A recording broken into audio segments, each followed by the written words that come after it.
ایک اندھا پولیس میں بھرتی ہونے گیا. آفیسر نے پوچھا تمہیں کس لیے رکھیں؟ تو اندھے نے کہا آپ مجھے اندھا دھند فائرنگ کرنے کے لیے رکھ لیں. ایک خاتون مولانا صاحب کے پاس گئی اور بولی کہ حضرت میں نے سنا ہے کہ تکبر بڑا گناہ ہے. میں جب بھی آئینہ دیکھتی ہوں تو مجھے اپنی خوبصورتی پر بڑا تکبر آتا ہے. میں اس گناہ سے کیسے بچوں؟ مولانا صاحب بولے میڈم جسے آپ تکبر سمجھ رہی ہیں وہ اصل میں غلط فہمی ہے اور غلط فہمی کوئی گناہ نہیں. اگر لڑکے نہ ہوتے تو لڑکیوں نے اپنا منہ بھی نہیں دھونا تھا. لڑکی لڑکے سے تم کتنے بہن بھائی ہو؟ لڑکا بولا ہم 25 بہن بھائی ہیں. لڑکی کیا تمہارے گھر فیملی پلاننگ والے نہیں آتے؟ لڑکا آتے ہیں لیکن اسکول سمجھ کر واپس چلے جاتے ہیں.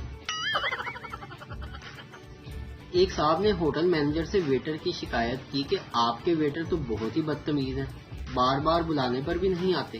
مینیجر نے اس آدمی سے معافی مانگی اور ویٹر کو بلا کر ڈانٹنے لگا. بیوقوف, نالائق, صاحب کب سے کتے کی طرح بھونک رہے ہیں اور تم ہو کے سنتے ہی نہیں. اگر تیری سروس کا یہی حال رہا تو کون گدھا دوبارہ یہاں آئے گا. تھانے دار سردار سے سردار جی بیوی تو آپ کی پڑوسی کی غائب ہوئی ہے اور رپورٹ لکھوانے آپ آئے ہو, کیوں, کیا چکر ہے آپ کا اس کے ساتھ؟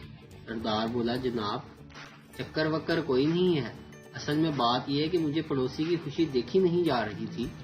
3 دن ہو گئے کمینہ روز پارٹی پہ پارٹی دیے جا رہا ہے. ویڈیو دیکھنے کا شکریہ. لائک کیجیے ہمارا پیج NTV اردو اور ویڈیو پسند آئے تو ضرور شیئر کیجیے.